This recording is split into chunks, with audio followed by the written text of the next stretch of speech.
The city of Tshwane has a new mayor, Dr. Nasiphi Moya. Moya was elected yesterday afternoon after she clinched 122 votes, while former mayor Cilliers Brink, who was removed in a motion of no confidence 2 weeks ago, obtained 86 votes.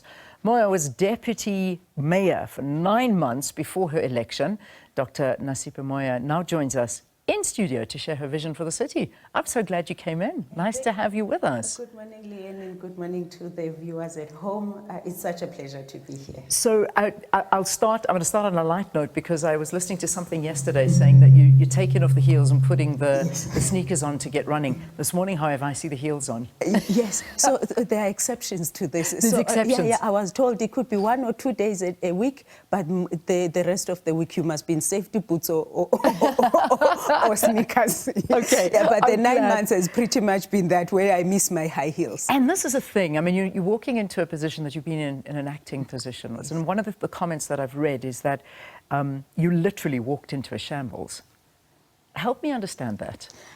The past two weeks, the past 2 weeks... Well, that you've been in the position of acting mayor. Obviously, mayor, yes, you've been deputy mayor for long enough. So let's perhaps see what you've been confronted with now as acting mayor. So as acting mayor, so Thursday happens. That Thursday where the mayor was voted out. In the evening, the first thing that happened, there was fires at Camel Drift, destroyed farms, animals. Our transformer was destroyed. The farmers, they had no water, there was no electricity. We had to deal with that crisis the same Thursday that we had the motion of no confidence. Friday, we were dealing with the issue at Camel Drift. On Saturday, you recall there was a storm. Yeah. The majority of areas in Tshwane, they were dark. There were outages because of the storm. We had to deal with that.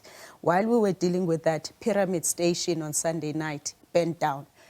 All areas of Rooiwal, they were burnt down. And I think what was important for me, while we were dealing with the crisis in the back scene with the different teams, I had to make sure that there was continuity of services. So I visited communities, I joined the teams that were working, because I think when I came in as the acting mayor, the 3 weeks before, we were in social media, insulting each other, mudslinging, and there was so much anxiety among the residents to say, where are we in this whole thing? And I think in that 2 weeks, because we were not even sure when the parties will agree on a candidate, what was important for me was just to say to the officials of the city, nothing has changed on your side. You have all the delegations that you've always had. You've got the city manager, the management is there, the budget is there, the plans are there. Please continue. And hence it was important for me to go join various teams to say, I'm with you. Please continue to serve the residents while we're sorting out our political processes. So it wasn't easy. And then I find it funny now, but it wasn't funny then. There were councillors who just released my number to all residents in their groups. Oh, they wow. started, so your phone was I remember exploding. at 3 a.m. sorting out. It's funny now, but it wasn't funny then. Yeah, I mean, I imagine you're fully aware of what you're getting into, because, I mean, this is not an easy position that you're taking up. Tshwane has been at the center of political storms for a long time, and the reality is that there are anger amongst the residents, and that goes without say, because the bottom line is that the residents of Tshwane want to see service delivery, they want to see this sorted, they want to see stability within the office.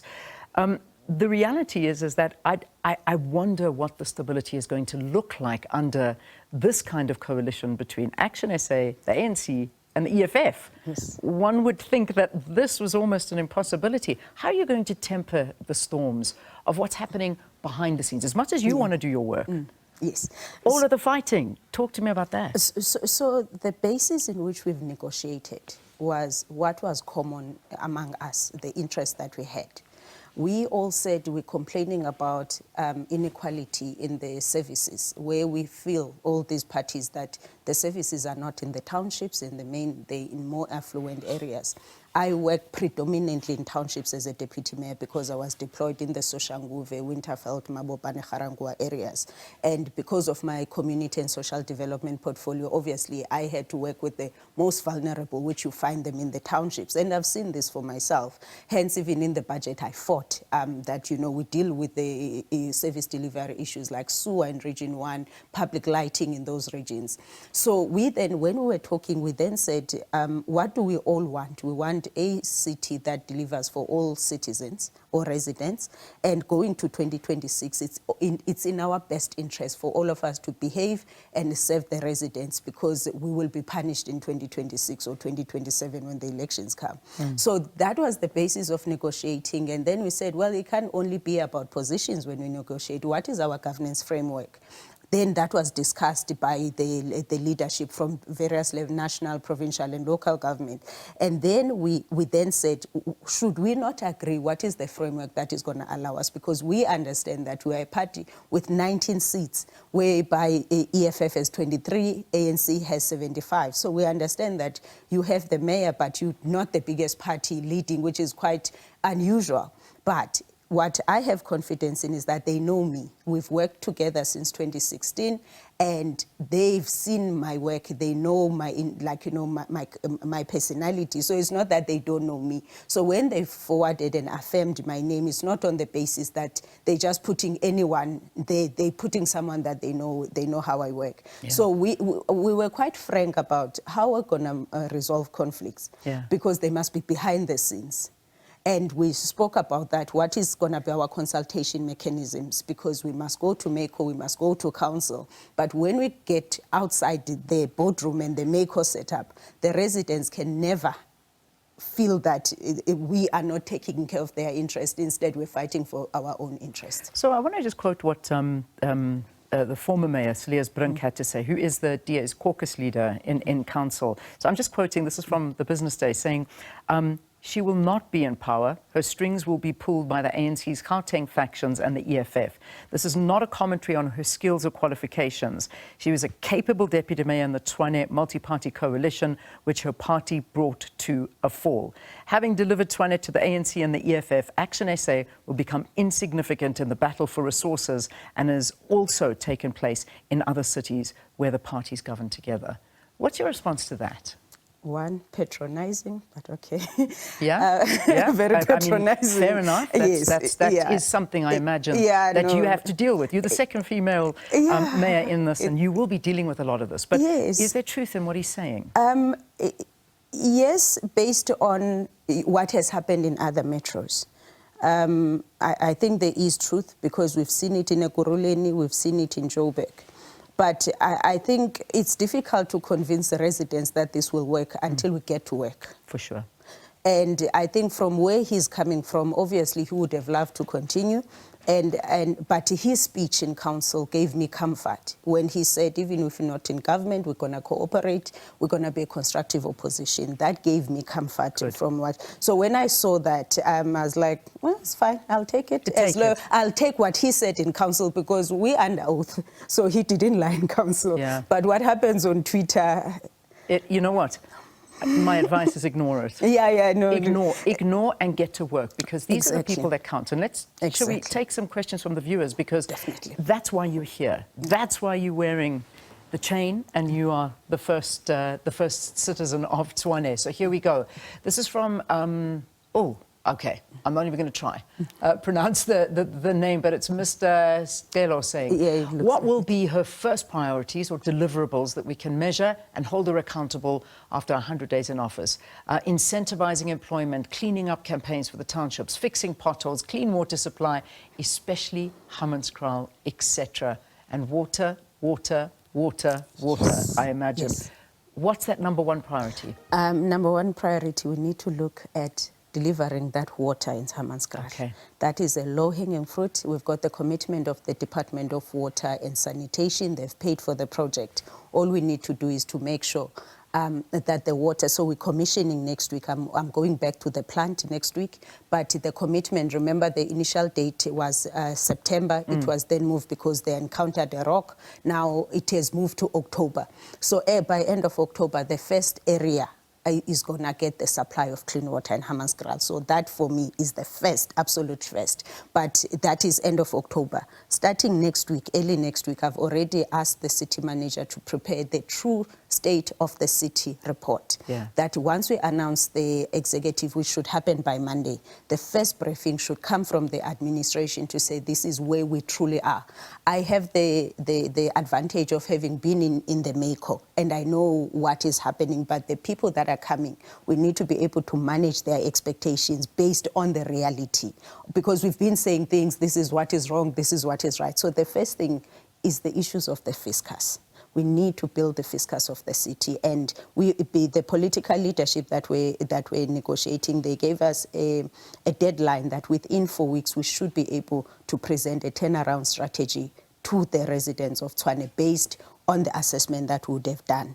That would include the fiscus, that would include the service delivery program, that will include one of the councillors in council, VF Plus, says to council, there are 1,000 investigative reports. Will she implement them? And I'm asking, why haven't you been implementing them? You've been in the coalition since 2021. Yeah. And we need to deal with corruption so that we don't have officials that are pulling us back whenever we want to move forward. So we need to look at those 1,000 forensic reports and say, where do we correct? So yes, but there was something that he mentioned in the previous, I think it's a he, in the previous question, yes, that yeah. I wanted to touch on, the issue of cleaning. Yeah. The townships are filthy. It's illegal dumping. Clean-up campaigns for the Clean-up townships, campaigns in the township. Now, this is where we can't only do it as the government. We need communities. What we do, we clean today, and I've done a couple of spots in the townships. I've been to Atteridgeville, I've cleaned in Hammanskraal, I've cleaned in Winterveld, in Mabopane, in Soshanguve. We've cleaned. Today, we clean. The following day, the place is filthy. Yeah. And we're saying we have a responsibility as government to find a solution, but we need to do it with the communities. And we find community leaders who are really coming forward. And that is important, and it's a message to residents of any Yes. city, township, municipality, whatever the case may be. You have to hold responsibility Yes, here. You've yes. got to do something in your area Exactly. to keep it clean and help and assist where you Exactly. can. Tamisha saying, I hope you know Soshanguve. Yes. Okay. 'Cause Juguling, yes. Very much so. So Yeah. you do know this well, because the crime is high, there are no services there, high billing of rates and taxes, no stormwater and tar roads. It's a mess. Will you do us better So there? the first one, the crime in Juguling, 2 p.m. this afternoon, we're signing a cooperating government with the Minister of Police. He's done it in Ekurhuleni Tuesday. He's in Joburg this morning. He's coming to Tshwane. I know there's already a special task team that was appointed when Junior was killed a few months ago. So the issue of the crime, we're on it. However, when I was the MMC for Community and Social Development, I said to the colleagues, you can't only send the police in a place like that. Social ills need a social policy to address. So the issue that I've raised, that there's no social infrastructure in Juguling, is a problem. There are no sports grounds, they've been run down. So the issue of crime, we must save the kids that we've been lost to crime and drugs. So the issue of high billing, the problem there is that the residents, what they've raised with us, is that we bill them on estimates. And they've been asking, and it's across the country, they're asking, bill us on actuals. And most residents will say, no, for as long as I don't believe it's accurate, I'm not going to pay. Yeah. So the issue of the high billings, I think it falls under that, but also deal with illegal connections, because there are many residents who are connecting themselves illegally in our grid. We're wrapping. You've got 30 seconds. That's your camera there. Give the residents of Tshwane a message. Service delivery is on the way. We will work. I will give my best to make sure that the lives of the Tshwane residents is improved. This is your new mayor, Tshwane. Dr. Nasiphi Moya, good luck. Thank you so much. Good luck. Try and blur out the noise and do the work. Definitely. Because I think that's what we need. We need that in South Africa. Newly elected Executive Mayor of Tshwane, Dr. Nasiphi Moya, sharing her vision for the city of Tshwane.